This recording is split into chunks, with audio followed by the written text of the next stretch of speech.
Hi, good evening. Mid cap ഡോക്ടറിൻ്റെ post മാർക്കറ്റിലേക്ക് സ്വാഗതം. ഇച്ചിരി ലേറ്റായി പോയി, ഡ്യൂട്ടിയായിട്ട് ഇച്ചിരി തിരക്കായിരുന്നു, അതുകൊണ്ടാണ് ഇച്ചിരി ലേറ്റായി പോയി, ക്ഷമിക്കുക.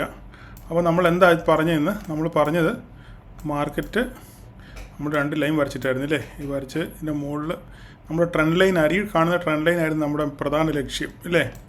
അപ്പോൾ നമ്മളിന്ന് ഇവിടുന്ന് ഒരു കോൾ എടുത്തായിരുന്നു. മാർക്കറ്റ് നമ്മൾ ഈ പറഞ്ഞ എക്സാക്റ്റ് ലൈനിലാണ് ഓപ്പണായത്, ശരിയല്ലേ. ഓപ്പണായിട്ട് മാർക്കറ്റ് അവിടെ നിന്ന് കുറച്ച് താഴോട്ട് വന്നു, പിന്നെ മുകളിലോട്ട് വന്നു, പിന്നെ ഈ ലൈനിൻ്റെ മുകളിൽ സസ്റ്റെയിൻ ചെയ്യാൻ ശ്രമിച്ചു. അപ്പോൾ നമ്മൾ ഇവിടുന്ന് ഒരു കോൾ എടുത്തായിരുന്നു. നമുക്ക് ഇവിടം വരെ ഇല്ലേ, ഇവിടം വരെ നമ്മൾ ഇവിടെ ആയപ്പോൾ നമ്മൾ ബുക്ക് ചെയ്ത്, ഞാൻ പറഞ്ഞായിരുന്നു ഇവിടെ വെച്ച് ബുക്ക് ചെയ്യാൻ പറഞ്ഞായിരുന്നു അല്ലേ. പിന്നെ മാർക്കറ്റ് മേലോട്ട് പോകും. നമുക്ക് ഈ ട്രെൻഡ് ലൈനാണ് നമ്മുടെ ലക്ഷ്യം, എങ്കിലും നമ്മൾ കുറേ നേരം ഹോൾഡ് ചെയ്താലുള്ള ഭവിഷ്യത്ത് വെച്ച് കഴിഞ്ഞാൽ ടൈം ഡിക്ക് ചെറുതായിട്ട് എങ്ങനെ സംഭവിക്കാൻ സാധ്യതയുണ്ട്. അപ്പോൾ നമ്മൾ ഇവിടം വരെ ചിലപ്പം നമുക്ക് പേഷ്യൻസ് വളരെ കുറവായിരിക്കും. അപ്പം എൻ്റെ എയിമെന്ന് പറഞ്ഞു കഴിഞ്ഞാൽ ചുരുങ്ങിയ സമയത്തിനുള്ളിൽ മാക്സിമം പ്രോഫിറ്റ്. അപ്പം ഞാനിത് ഉദാഹരണം പറയാം. നമ്മളിപ്പോൾ ഇവിടുന്ന് നമ്മളിവിടെയാണ് ഒരു ട്രേഡ് എടുത്തത് അല്ലേ. ഇവിടെ നമ്മൾ ട്രേഡ് എടുത്തു, ഇവിടം വരെ നമ്മൾ ഹോൾഡ് ചെയ്തു, അതിനുശേഷം പിന്നെ ഇവിടെ നമ്മൾ എക്സിറ്റ് ആയത്, ശരിയല്ലേ. ഇവിടെ ഈ പോയിന്റിൽ നമ്മൾ എക്സിറ്റ് ആയത് കറക്റ്റായിട്ട്. അപ്പോൾ ഞാൻ ഇവിടുന്ന് സത്യം പറഞ്ഞാൽ കോൾ എടുത്തായിരുന്നു. ഞാൻ ഇവിടുന്ന് എടുത്തതിന് ശേഷം നിങ്ങൾക്ക് ഇവിടെ കൺഫേം ആയതിന് ശേഷമാണ് മാർക്കറ്റ് ഇവിടെ നിങ്ങൾക്ക് ഞാൻ കോൾ തന്നത്. കാരണം ഇവിടെ ഞാൻ 19,900 CE ഇവിടുന്ന് 80 രൂപയ്ക്ക് എടുത്തിട്ട് ഞാനിവിടെ 140 രൂപയ്ക്കാണ് കൊടുത്തത്, 140 രൂപയ്ക്ക്. ഓക്കെ, അപ്പം 140 കൊടുത്തത്, അല്ല 120, 40 പോയിന്റ് കിട്ടി, 2000 രൂപ കിട്ടി. 80 എടുത്തിട്ട് ഞാൻ 120 ഇവിടെ ഞാൻ കൊടുത്തത്. അപ്പം നിങ്ങൾക്കിവിടെ ഞാൻ നിങ്ങളുടെ ATM എടുക്കാനാണ് പറഞ്ഞത്. അപ്പോൾ ATM എടുത്തു കഴിഞ്ഞാൽ ഏകദേശം ഒരു 25-30 പോയിന്റ് നിങ്ങൾക്ക് ഇവിടുന്ന് ഇവിടം വരെ എന്തായാലും കിട്ടിക്കാണുമെന്ന് വിശ്വസിക്കുന്നു. കിട്ടി വരുമെന്ന് കമൻറ്റ് ചെയ്യണേ. അപ്പം ഇതായിരുന്നു സംഭവം. അപ്പം പിന്നെ ഞാൻ പറഞ്ഞത് ഷോർട്ട് പീരീഡിലെ മാക്സിമം പ്രോഫിറ്റ്. എന്നിട്ട് പിന്നെ നമ്മുടെ പണിക്ക് പോകാമല്ലോ. നമ്മൾ മാർക്കറ്റിൽ കുത്തിയിരുന്ന് നോക്കിയിരിക്കുന്ന കാര്യമില്ല. നമ്മൾ ഈ ടാർഗറ്റ് ഇവിടം വരെ നോക്കിയിരിക്കുകയാണെന്ന് നമ്മൾ എത്ര നേരം നോക്കിയിരിക്കണം. നമ്മൾ കാണിക്കുക 5, 10, 15, 20, 25, 30, 35, 40, 45 ഏകദേശം 1 മണിക്കൂറോടെ നമ്മളിവിടെ എന്ത് ചെയ്യണം, കാത്തിരിക്കണം. ഈ 1 മണിക്കൂർ ഇവിടുന്ന് കാത്തിരിക്കുമ്പോൾ ഇവിടുന്ന് പിന്നെ മാർക്കറ്റ് താഴോട്ട് വന്നതിന് ശേഷം ഇവിടെ മുമ്പോട്ട് പോയത് അല്ലേ. അപ്പോൾ ഈ ഓസിലേഷനൊക്കെ വരുമ്പം ഓസിലേഷൻ എത്രത്തോളം കൂടുന്നോ, അതായത് അപ്പ് ആൻഡ് ഡൗൺ എത്രത്തോളം കൂടുന്നോ അത്രത്തോളം നമുക്ക് ടൈം ഡീക്കെ സംഭവിച്ചുകൊണ്ടിരിക്കും. മനസ്സിലായി. ഒരു പ്രീമിയം അനങ്ങാതിരിക്കുകയാണെങ്കിലോ അല്ലെങ്കിൽ മൂവ് ചെയ്യാതെ ചെറുതായിട്ടിരിക്കുകയാണെങ്കിൽ കുഴപ്പമില്ല. പക്ഷേ ഈ എപ്പോഴും താഴോട്ടും മുകളോട്ടും സഞ്ചരിക്കുമ്പം ടൈം ഡീക്കയുടെ പിന്നെ എഫക്റ്റ് വളരെ കൂടുതലായിരിക്കും. അപ്പോൾ ഇവിടെ ചെല്ലുമ്പോൾ ചിലപ്പം ഇവിടുന്ന് ഇവിടം വരെ നിങ്ങൾക്ക് 30 പോയിൻ്റ് കിട്ടുമെന്ന് വിചാരിച്ചു. ഓക്കെ, ഇവിടെ വരുമ്പോൾ ചിലപ്പോൾ മാക്സിമം ടു മാക്സിമം നിങ്ങൾക്കൊരു 38 അല്ലെങ്കിൽ മാക്സിമം ടു മാക്സിമം 40 പോയിൻ്റ് കിട്ടത്തുള്ളൂ. അതേസമയം ഒറ്റ സ്ട്രെച്ചിന് ഇവിടെ വരുവാണെന്നുണ്ടെങ്കിൽ ഏകദേശം ഒരു 60-65 പോയിൻ്റ് കിട്ടും ഒറ്റ സ്ട്രെച്ചിനോട് വരുവാണെങ്കിൽ. പക്ഷേ ഇങ്ങനെ വരുവാണെന്നുണ്ടെങ്കിൽ എന്ത് ചെയ്യണം, മാർക്കറ്റ് അവിടെ നിങ്ങൾക്ക് ടൈം ഡിക്കയുടെ പ്രശ്നം വന്നുകൊണ്ട് മാർക്കറ്റ് പ്രീമിയം മെൽറ്റായി പോകും. അപ്പം ഇത് മതി, നമുക്ക് 30 പോയിൻ്റ് കിട്ടിയില്ലേ. ഇവിടുന്ന് ഇവിടം വരെ 30 പോയിൻ്റ് മോർ ദാൻ ഇനഫ് അല്ലേ. നിങ്ങളിപ്പം 30 പോയിൻ്റ് ആകുമ്പം ഏകദേശം 1,500 രൂപയായില്ലേ, ധാരാളം മതിയില്ലേ. അപ്പം നമ്മൾ അങ്ങനെ വേണം എപ്പോഴും ട്രേഡ് പ്ലാൻ ചെയ്യാം. എന്നിട്ട് പിന്നെ നമുക്ക് വീണ്ടും അടുത്തൊരു ഓപ്പർച്യൂണിറ്റി ഉണ്ടെന്നുണ്ടെങ്കിൽ നമുക്ക് അടുത്തൊരു ഓപ്പർച്യൂണിറ്റി നോക്കാം. ഞാനിവിടെ 2 ട്രേഡ് തരാം. ഞാനിവിടെ ഇങ്ങനെ നിങ്ങളുടെ ഒരു ലൈനൂടെ വരച്ചായിരുന്നു. ഇവിടെ ഒരു ലൈനൂടെ വരച്ചായിരുന്നു ഞാൻ, ഒരു ബ്ലൂ ലൈൻ. നിങ്ങൾ ഓർക്കുന്നൊന്നും അറിയത്തില്ല, ഈ ട്രേഡ് എടുത്തവർക്കറിയാം. അതിനുശേഷം ഈ മാർക്കറ്റ് ഇത് ഇവിടെ വന്നതിന് ശേഷം വീണ്ടും ഞാനൊരു കോൾ എടുക്കാൻ പറഞ്ഞായിരുന്നു. അങ്ങനെ അത് എടുത്തവരുണ്ട്. ഇവിടുന്ന് എടുത്തവർക്ക് ഇവിടുന്ന് എക്സിറ്റ് ചെയ്യാൻ പറ്റി. ഞാൻ ഇവിടുന്ന് ഒരു കോൾ കൊടുത്തു. അങ്ങനെ 2 കോളുകൾ എടുത്ത് 2 കോൾ നമ്മൾ സക്സസ്. ഇവിടുന്ന് ഏകദേശം ഒരു 20 പോയിന്റ് ഇവിടം വരെ കിട്ടിക്കാണെന്ന് വിശ്വസിക്കുന്നു. അങ്ങനെ നമ്മൾ 2 കോൾ സക്സസ് ആയി. പിന്നെ നമ്മൾ ട്രേഡേ ചെയ്തില്ല. പിന്നെ ഇന്നത്തെ ദിവസം നമ്മൾ ട്രേഡേ ചെയ്തില്ല. അപ്പം ഇതാണ് ഇന്നത്തെ സിനാരിയോ. അപ്പം നമ്മൾ പറഞ്ഞ സംഭവം എന്ന് കഴിഞ്ഞാൽ ഈ ട്രെൻഡ് ലൈനാണ് നമ്മുടെ ഡേ ട്രെൻഡ് ലൈനാണ് ഈ കാണുന്നത്. ഡേ ക്യാൻഡിൽ ട്രെൻഡ് ലൈനാണ് ഈ കാണുന്നത്. ഈ ട്രെൻഡ് ലൈൻ ഭേദിച്ച് മുകളിലോട്ട് പോയെങ്കിൽ മാത്രമേ നമുക്ക് പിന്നെന്ത് ചെയ്തു ഒരു അപ്പ് മൂവ്മെൻറ്റ് കാണാൻ പറ്റത്തുള്ളൂ എന്ന് ഞാൻ പറഞ്ഞിരുന്നു. നമ്മുടെ വീക്കിലി അനാലിസിസിൽ വളരെ കൃത്യമായിട്ടും വിശദമായിട്ട് ഞാൻ പറഞ്ഞിട്ടുണ്ട്. നിങ്ങൾ ആരും കണ്ടിട്ടില്ലെന്നുണ്ടെങ്കിൽ അത് ജസ്റ്റ് ആ വീക്കിലി അനാലിസിസ് ഒന്ന് കാണുക. ഇതിൻ്റെ അവസാനം ഞാൻ പിൻ ചെയ്തേക്കാം ആ വീഡിയോ. ജസ്റ്റ് നിങ്ങളൊന്ന് കാണാൻ ശ്രമിക്കുക. അപ്പോൾ മാർക്കറ്റ് എന്ത് ചെയ്തു, 2 പ്രാവശ്യം അവിടെ പോയിട്ട് ബ്രേക്ക് ചെയ്യാൻ പറ്റാതെ എന്ത് ചെയ്തു, തിരിച്ചു വന്നു. ഈ മാർക്കറ്റ് ആണെങ്കിൽ ഇവിടെ ഒരു ചെറിയൊരു പാറ്റേണിൽ കൂടെ രൂപപ്പെട്ടു. നോക്കിയായിരുന്നു നിങ്ങൾ, ഇതാ ഇങ്ങനെ വന്നു, മാർക്കറ്റ് ഇങ്ങനെ വന്നു, പിന്നെ ഇങ്ങനെ വന്നു,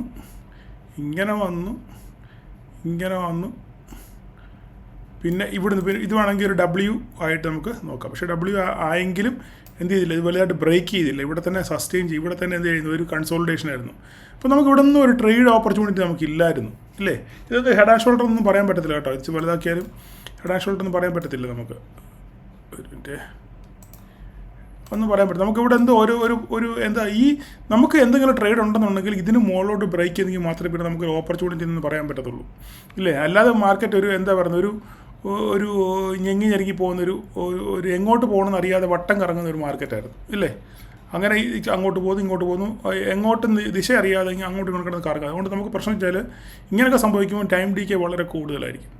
അപ്പോൾ നമുക്ക് രാവിലെ തന്നെ രാവിലെ നമുക്ക് 9:30 നമുക്കൊരു ട്രേഡ് എടുത്തു, 9:45 നമ്മൾ ട്രേഡ് അവസാനിപ്പിച്ചു, ശരിയല്ലേ? പിന്നെ ഒരു ട്രേഡ് എടുത്തു കഴിഞ്ഞാൽ മാക്സിമം 1.5 മണിക്കൂറാണ് നമ്മുടെ എന്താ ട്രേഡ് കഴിഞ്ഞു. പിന്നെ നമുക്ക് വേറെ എന്തെല്ലാം കാര്യങ്ങൾക്ക് പോകാൻ പറ്റും. അങ്ങനെ ഞാൻ പറഞ്ഞായിരുന്നു, അങ്ങനെ നമ്മൾ അവസാനിപ്പിക്കും. നമുക്ക് കൃത്യമായിട്ട് നമുക്ക് സിസ്റ്റമാറ്റിക്കലായിട്ട് ട്രേഡ് കൊണ്ടുപോകാൻ പറ്റുമെങ്കിൽ നമുക്ക് ശരിക്കും വിജയിക്കാൻ പറ്റും. നമ്മൾ കുഴപ്പമില്ല, വാരി വലിച്ച് ട്രേഡ് ചെയ്യുന്നതുകൊണ്ടാണ് നമുക്ക് ഏറ്റവും വലിയ പ്രശ്നം.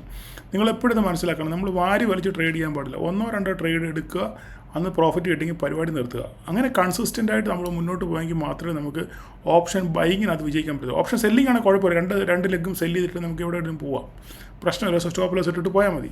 പക്ഷേ ഓപ്ഷൻ ബൈങ്ങിന് കാര്യം അങ്ങനെയല്ല, ടൈം ഡീക്കേയുടെ നമുക്ക് വലിയ പ്രശ്നങ്ങളുണ്ടാക്കും. അത് മാത്രമല്ല, മൊമെൻറ്റം ഉണ്ടെന്നുണ്ടെങ്കിൽ മൊമെൻറ്റം ക്യാപ്ചർ ചെയ്യാൻ നമുക്ക് നോക്കിയിരുന്നത് പറ്റില്ല. അപ്പം നമുക്ക് എപ്പോഴും ഒരു ഓപ്ഷൻ ബൈ നിങ്ങൾ എടുക്കുമ്പോൾ എപ്പോഴും നിങ്ങൾക്ക് ചാർട്ടിനകത്ത് നോക്കിയിരിക്കാൻ അവസരം ഇല്ല, സമയം ഇല്ല എന്നുണ്ടെങ്കിൽ നിങ്ങൾ ഒരിക്കലും ട്രേഡ് എടുക്കില്ല. എന്നാൽ ട്രേഡ് എടുത്തില്ലെങ്കിലും ഒരു പ്രശ്നമില്ല, മനസ്സിലായോ? അപ്പം അതുകൊണ്ട് നിങ്ങൾ അത് ശ്രദ്ധിക്കുക. ട്രേഡ് നിങ്ങൾക്ക് ശ്രദ്ധിക്കാൻ പറ്റുമെങ്കിൽ മാത്രമേ ട്രേഡ് എടുക്കാവൂ, ഇല്ലെങ്കിൽ ട്രേഡ് എടുക്കരുത്. അവസരം വരുമ്പോൾ മാത്രം എടുത്താൽ മതി. നിങ്ങൾക്കൊരു സമയ സന്ദർഭം വരുമ്പോൾ മാത്രം നിങ്ങൾ ട്രേഡ് എടുത്താൽ മതി. ഓപ്പർച്യൂണിറ്റി വരുമ്പോഴേ മാത്രമേ നമ്മൾ ആ ഓപ്പർച്യൂണിറ്റി ഉപയോഗിക്കാവൂ. അല്ലാതെ നമ്മൾ ഒരു ട്രേഡിന് വേണ്ടി ഓപ്പർച്യൂണിറ്റി ഉണ്ടാക്കരുത്, മനസ്സിലായി? ഓപ്പർച്യൂണിറ്റി വേണ്ടി വെയിറ്റ് ചെയ്യുക, അല്ലാതെ നമുക്കൊരു ട്രേഡ് എടുക്കാൻ വേണ്ടി നമ്മൾ ഓപ്പർച്യൂണിറ്റി മാനിപ്പുലേറ്റ് ചെയ്യാൻ പാടില്ല. അപ്പോൾ ഇതാണ് എനിക്ക് പറയാനുള്ളത്. അപ്പോൾ നാളെ നമുക്ക് എന്താണ് ഉള്ളതെന്നുള്ള നാളത്തെ കാര്യം നമുക്ക് നോക്കാം. ഓക്കെ, അപ്പോൾ നാളെ നമുക്ക് ഇത് തന്നെയാണ് ലെവലുകൾ ഇതിനകത്തൊന്നും മാറാനൊന്നുമില്ല. മാർക്കറ്റ് ഇതിന് താഴോട്ട് പോവുകയാണെന്നുണ്ടെങ്കിൽ ഇപ്പം നമുക്ക് ഇവിടെ ഇതൊരു ലെവലായിട്ട് നമുക്ക് പരിഗണിക്കാം. ഇതിനെ നമുക്കൊരു ലെവലായിട്ട് പരിഗണിക്കാം. ഓക്കെ, ഇവിടുന്ന് മാർക്കറ്റ് താഴോട്ട് എന്ത് ചെയ്യും നമ്മുടെ സംഭവം. ഓക്കെ, ഇവിടുന്ന് മാർക്കറ്റ് താഴോട്ട് വരുവാണെന്നുണ്ടെങ്കിൽ നമുക്ക് ഇവിടം വരെ കിട്ടും. പിന്നെ ബ്രേക്കുകയാണ് താഴോട്ട്, അത് പിന്നെ അന്നേരത്തെ കാര്യമാണ്.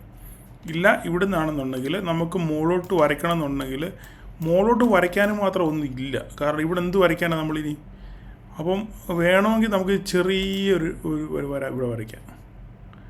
ഇത് അത്ര വലിയ സംഭവമായിട്ട് വരാൻ ചാൻസ് കുറവാണ്. എങ്കിൽ തന്നെ ഇവിടെ ഒരു വര ഇത് കിടക്കട്ടെ, ഇതിങ്ങനെ കിടക്കട്ടെ. ഇതിൻ്റെ മുകളിൽ അല്ലെങ്കിൽ ഇതിൻ്റെ മുകളിലാണ് ഓപ്പൺ ചെയ്യുന്നതെങ്കിൽ മാർക്കറ്റ് ഇതിൻ്റെ മുകളിലാണ്. ഇപ്പോഴത്തെ നോക്കട്ടെ, ഇതിൻ്റെ ഡൗ ജോൺസിൻ്റെ അവസ്ഥ എന്തുവാ. ഡൗ ജോൺസ് നല്ല പിന്നെ പച്ചയിലാണ് ഓടിക്കൊണ്ടിരിക്കുന്നത്. അപ്പം ഗിഫ്റ്റ് നിഫ്റ്റിയും 181 2513. ഓക്കെ, അപ്പം ഗിഫ്റ്റ് നിഫ്റ്റി നല്ല ഏജില്ല. അപ്പം നാളെ ചിലപ്പോൾ ഒരു ഗ്യാപ്പ് അപ്പ് കിട്ടാനുള്ള സാധ്യത ഉണ്ട്. അങ്ങനെ ഗ്യാപ്പ് അപ്പ് കിട്ടുകയാണെന്നുണ്ടെങ്കിൽ ഇതിൻ്റെ മുകളിൽ ഇതിനകത്ത് ഓപ്പൺ ചെയ്യുകയാണെന്നുണ്ടെങ്കിൽ ഇത് ബ്രേക്ക് ചെയ്ത് കഴിഞ്ഞാൽ നിങ്ങൾക്ക് ട്രേഡ് എടുക്കാം. ഇതിനകത്ത് ഓപ്പൺ ചെയ്താൽ ഓക്കെ, ഇവിടെ ഇത് ബ്രേക്ക് ചെയ്യുമ്പോൾ നിങ്ങൾക്ക് ട്രേഡ് എടുക്കാം. അല്ല, ഇവിടെയാണ് ഈ ട്രെൻഡ് ലൈനിന് താഴെയാണ് ഓപ്പൺ ചെയ്യുന്നതെങ്കിൽ ഈ ട്രെൻഡ് ലൈൻ ബ്രേക്ക് ചെയ്യാൻ വേണ്ടി നമ്മൾ കാത്തിരിക്കുക. ഈ ബ്രേക്ക് ചെയ്യാൻ വേണ്ടി കാത്തിരുന്നതിന് ശേഷം ഇവിടുന്ന് നമുക്ക് ട്രേഡ് നോക്കണം, ഓപ്പർച്യൂണിറ്റി. ഓക്കെ, ഇവിടുന്ന് നമ്മൾ ട്രേഡ് നോക്കിയാൽ നമുക്ക് 10-13-50 വരെ ഉള്ള ഒരു ഓപ്പർച്യൂണിറ്റി നമുക്ക് പ്രതീക്ഷിക്കാം. ഇത് ബ്രേക്ക് ചെയ്താൽ 13-50 വരെ പോകാനുള്ള സാധ്യത നമുക്ക് തള്ളിക്കളയാൻ പറ്റത്തില്ല. അപ്പോൾ നിങ്ങൾ ശ്രദ്ധിക്കുക, ഒന്നുകൂടെ ഞാൻ പറയാം. ഇതിനകത്ത് ഓപ്പൺ ചെയ്യുകയാണെന്നുണ്ടെങ്കിൽ ഇതിങ്ങോട്ടോ ബ്രേക്ക് ചെയ്യാൻ നോക്കിയിരിക്കുക. അല്ല, ഇതിൻ്റെ മുകളിലാണ് ഓപ്പൺ ചെയ്യുന്നതെങ്കിൽ ഈ ട്രെൻഡ് ലൈൻ ബ്രേക്ക് ചെയ്യാൻ വേണ്ടി നോക്കിയിരിക്കുക. ഇത് ബ്രേക്ക് ചെയ്ത് മുകളിലോട്ടോ അല്ല ഇവിടുന്ന് ഇതുപോലെ തന്നെ തിരിച്ച് താഴോട്ടോ വരുമെന്ന് നോക്കിയിട്ട് മാത്രമേ നമുക്കൊരു ട്രേഡ് ഓപ്പർച്യൂണിറ്റി ഉള്ളൂ. അപ്പോൾ എല്ലാവർക്കും മനസ്സിലായെന്ന് വിചാരിക്കുന്നു. ഇതിൻ്റെ അവസാനം ഞാൻ വീക്കിലി അനാലിസിസ് ഒന്ന് പിൻ ചെയ്യാം, നിങ്ങളത് കാണുമ്പോൾ നിങ്ങൾക്ക് കുറച്ചുകൂടെ അത് വൈഡായിട്ട് നിങ്ങൾക്ക് മനസ്സിലാകും. പിന്നെ എല്ലാവരും പ്രൈസ് ആക്ഷൻ പഠിക്കാൻ ശ്രമിക്കുക. പ്രൈസ് ആക്ഷൻ്റെയും ലിങ്ക് ഞാൻ എൻ്റെ അവസാനം ഇട്ടേക്കാം. നിങ്ങൾ പ്രൈസ് ആക്ഷൻ സമയം കിട്ടുമ്പം കാണുക. 3 പാർട്ട് ഇപ്പോൾ ചെയ്തിട്ടുണ്ട്, പിന്നെ തുടക്കത്തോടെ നമുക്ക് ചെയ്യാം. അത് കഴിവ് നിങ്ങൾ കാണാൻ ശ്രമിക്കുക. ഓക്കെ, കഴിയുമ്പോൾ നിങ്ങൾക്ക് കുറച്ച് കാര്യങ്ങളൊക്കെ മനസ്സിലാവും അതിനകത്ത് എന്തൊക്കെയാണ് പറഞ്ഞേക്കെന്നുള്ളത്. ഓക്കെ, അപ്പോൾ താങ്ക് യു ഓൾ.